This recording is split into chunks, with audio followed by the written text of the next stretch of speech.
Episode 582, A Difficult Choice. Alex's trick had backfired. I shouldn't have said that to her, he thought.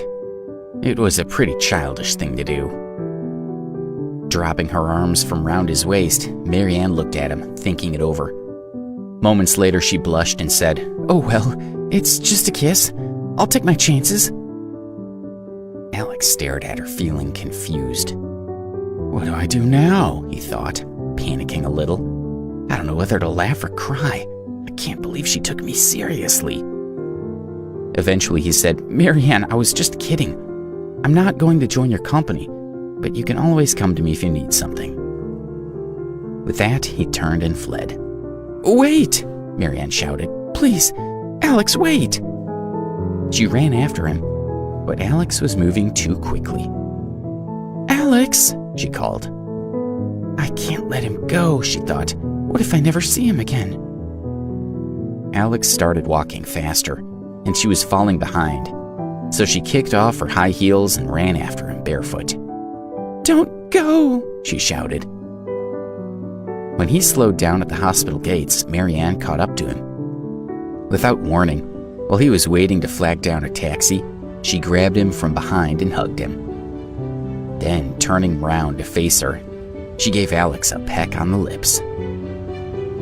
Alex was stunned. What was that? "A kiss," she said brightly. "And now you belong to me. Well, to the company, really. You can't go back on your word." Alex stuttered, unsure how to react. He was furious with himself for making such a stupid joke. He had only intended to scare her off, and he had certainly never expected her to go through with it. Now he felt guilty because his lips belonged purely to Debbie. Marianne looked up at him. "Come on, carry me back to look for my shoes. My feet are killing me." "Marianne, I won't do that," Alex said, his tone icy. "Please stop this nonsense." He put his hands in his pockets and walked away. Marianne opened her mouth as if she wanted to say something, but she stayed silent. She trudged back inside, and her father narrowed his eyes as he looked at her. "Have you been crying?" he asked. Later, Sophie tracked Alex down and handed him a key. "This is for you," she said. After their previous encounters, Sophie knew she had to be respectful. Alex wasn't someone she could mess with.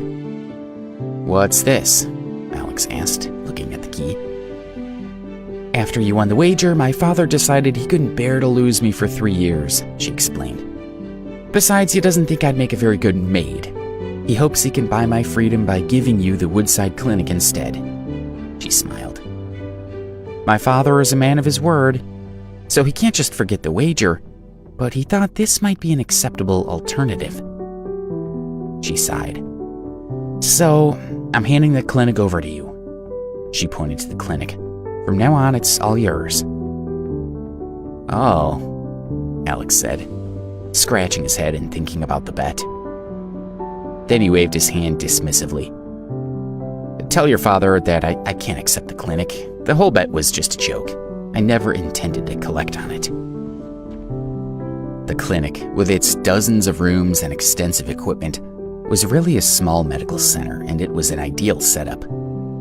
As such, it was worth a lot of money, and Alex felt guilty about taking it. "My father said he lost the bet, so you have to accept it," Sophie said firmly.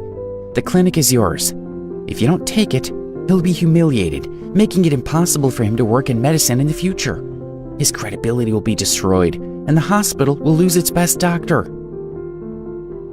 When Alex tried to move, she stepped to the side, blocking his path. "Where's your father?" Alex asked, his expression stern.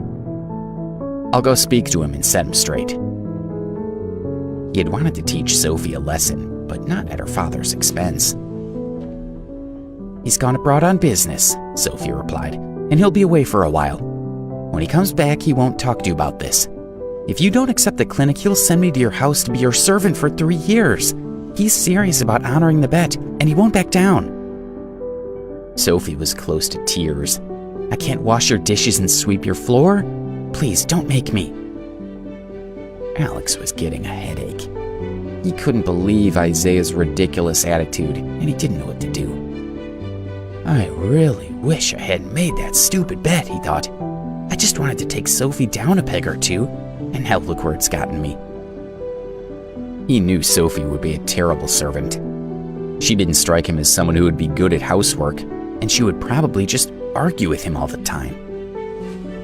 Alex, you must accept the clinic, Sophie pleaded.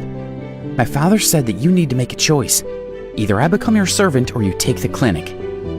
She paused. So, which will it be, Alex?